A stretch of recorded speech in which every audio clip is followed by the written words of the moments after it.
Hey guys, welcome back to my channel.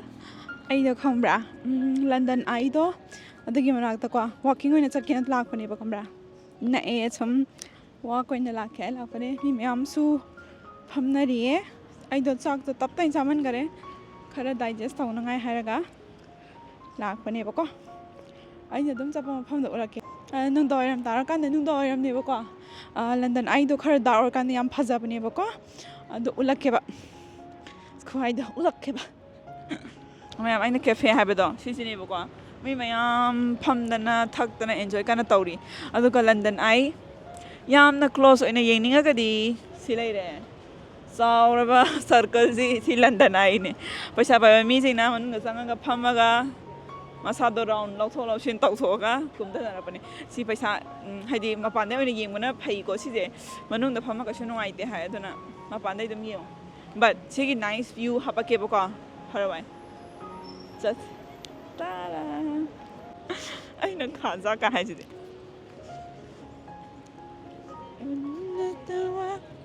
Oh, other ships are.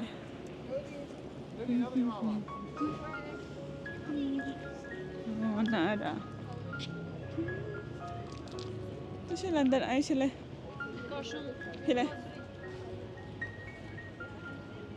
Sini London. I know I'm in heights. No, I'm in heights. Can I hide? I know in a pool. To she's. I am pumping by book. I saw her pump, but the mimi am pumping and a pumping ever. So, you invite the vanina. So, Galapam Magasway than a tag. I see why people never. We were like, Grandma. Ah,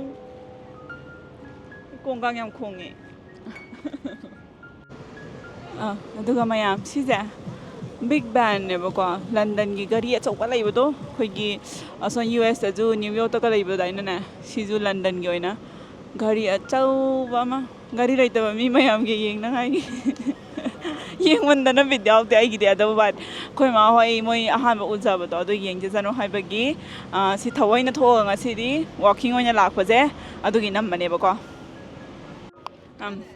I think I dance ka tong niya bako ay magya na di pura London gu makatatawa tong niya bako ado chen bado yaroi tu si rail sida kamai chen doino ado si gi way na cycle gi way ne cycle na ka thienga ga ai sida bera kana duman oh chen ba yadi yani nu pam se lat na di lai that's a way to run can I run once please I am chening gi kamai to doino chen ga nu hai moina cycle lambi ni haraga anyway chela roge but yeah si uchaning dana tawbani sina ko hip moigi hop on bus ana ko mathang se open oi bane ba si je aduga view dum nungai na enjoy tawra sa ngai ni da tai ka sunate chen di chening ida mayam ko ai ko sida nupi ma photo number lai ba se si je mana na photo se newspaper da lak photo do gi ta pe tawgani ba ko aina mongonda photo namgi hangba kaya charge tawge hangi ba ko mana charge tawgi di nangna pay tawning bodo tawna hai ba ko haidi nang 2 pound oiga 3 pound oiga nang tawning pay taw hai ba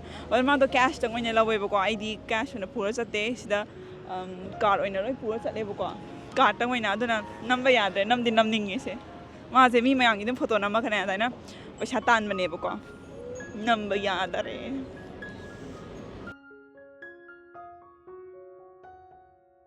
How much? £5. Okay. Can I have one? By card. Si badam ne boko. How ni?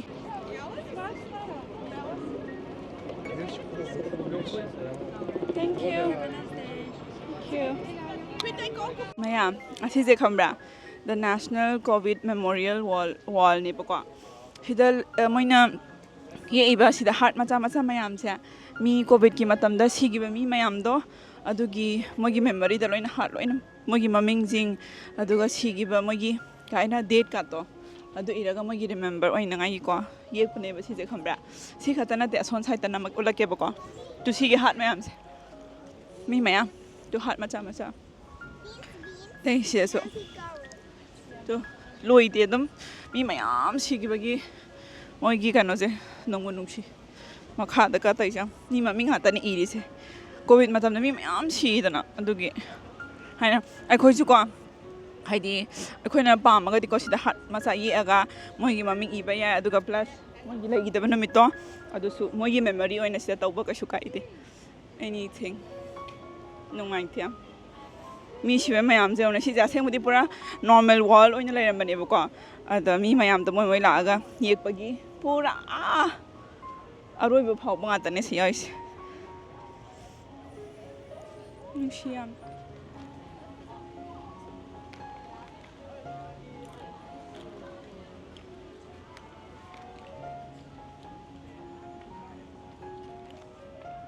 ꯅꯨꯡꯉꯥꯏꯇꯦ ꯑꯗꯨꯒ ꯁꯦꯝ ꯑꯣꯄꯣꯖꯤꯠꯇꯅ ꯑꯃꯨꯛ two ꯑꯩꯈꯣꯏ big ꯕꯦꯟꯒ ꯁꯤꯅꯀ ꯂꯩꯔꯦ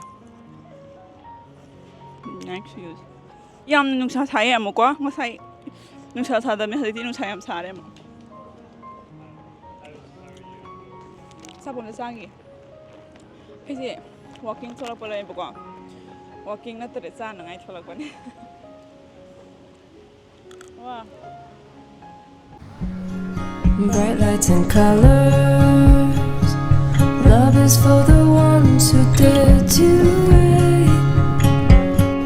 No use in running when all I really want is to make you stay. My mind says yes, you've been here for quite some time. Are we at the end or are we at the start? 129 beats per minute. ꯃꯌꯥꯝ ꯂꯟꯗꯟꯒꯤꯀꯣ ice cream ꯌꯣꯟꯕꯁꯦ ꯌꯥꯝ interesting ꯑꯣꯏꯕꯅꯦꯕꯀꯣ bus colourful ꯑꯣꯏꯕ ꯕꯁꯁꯤꯗ ꯑꯣꯏꯅ ice cream ꯌꯣꯜꯂꯦꯕꯀꯣ ice ꯀ꯭ꯔꯤꯝꯗꯤ ꯆꯥꯔꯔꯣꯏꯒꯦ but ꯌꯦꯡꯉꯨ ꯍꯥꯏꯅ cycle ꯂꯦꯟꯅꯦ ice ꯀ꯭ꯔꯤꯝꯒꯤ ꯗꯨꯀꯥꯟꯁꯤꯡꯁꯦ ꯁꯥꯏꯅ ꯌꯣꯟꯒꯜꯂꯦꯕꯀꯣ ꯑꯩꯈꯣꯏ ꯑꯄꯥꯝ ꯑꯄꯥꯝꯕ ꯍꯥꯏꯗꯤ ꯃꯣꯏ ꯊꯦꯠꯇꯣꯛꯏꯕ ꯆꯥꯔꯠꯁꯦ ꯁꯤꯗꯒꯤ ꯈꯜꯂꯒ ꯍꯥꯏꯕ ꯌꯥꯏꯑꯕꯀꯣ ꯑꯗꯨꯁꯨ ꯌꯥꯝ ꯐꯖꯕꯅꯦ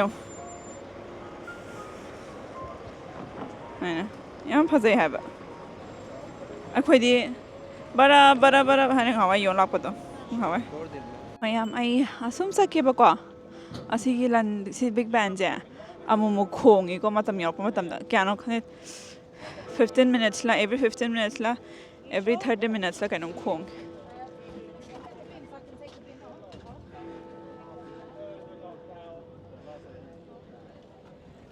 ꯑꯩ ꯀꯩꯅꯣꯝ ꯎꯠꯆꯒꯦꯕꯀꯣ ꯁꯦ ꯅꯣꯏꯒꯤ ꯅꯨꯡꯁꯤꯅꯕ ꯅꯨꯄꯥ ꯅꯨꯄꯤꯒ ꯂꯩꯔꯗꯤ ꯂꯟꯗꯟꯗ ꯂꯥꯛꯑꯣ ꯑꯗꯨꯒ ꯍꯥꯏꯅ ꯂꯣꯛꯅꯦꯀꯣ ꯃꯤ ꯍꯥꯏꯅꯩꯅꯦꯕꯀꯣ ꯍꯥꯏꯅ ꯃꯣꯏꯒꯤ ꯃꯃꯤꯡ ꯏꯔꯒ ꯁꯨꯃꯥꯏꯅ ꯂꯣꯛ ꯍꯥꯞꯄꯗꯤꯀꯣ ꯑꯦꯅꯤ ꯁꯨꯃꯥꯏꯅ ꯊꯨꯡꯅꯩꯌꯦ ꯁꯤꯁꯦ ꯂꯣꯏ ꯊꯨꯡꯅꯔꯝꯃꯅꯤ ꯑꯗꯨꯗꯤ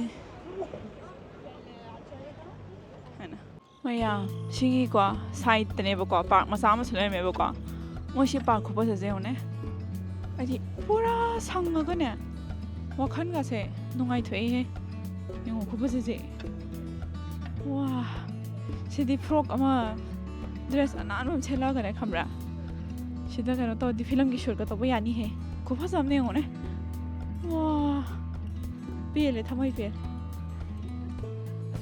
ꯌꯥꯝ ꯐꯖꯩ ꯍꯥꯏꯗꯤꯀꯣ ꯔꯨꯝꯗ ꯂꯩꯇꯕꯤꯗ ꯊꯣꯛꯂꯛꯑꯝꯕꯁꯦ ꯌꯥꯝ ꯐꯩꯌꯦ ꯍꯔꯥꯎꯋꯦ ꯍꯧꯖꯤꯛꯇꯤ ꯍꯥꯏꯅ ꯑꯦꯅꯤꯋꯦ ꯑꯩꯅ ꯔꯦꯀꯣꯔꯠ ꯇꯧꯔꯤꯁꯦꯀꯣ ꯍꯌꯦꯡꯋꯥꯏ ꯑꯃꯨꯛ ꯌꯦꯡꯕ ꯃꯇꯝꯗ ꯌꯥꯝ ꯅꯨꯡꯉꯥꯏꯗꯣꯏꯅꯦ ꯑꯃꯨꯛꯀꯣ ꯑꯗꯨꯅ ꯇꯧꯒꯦ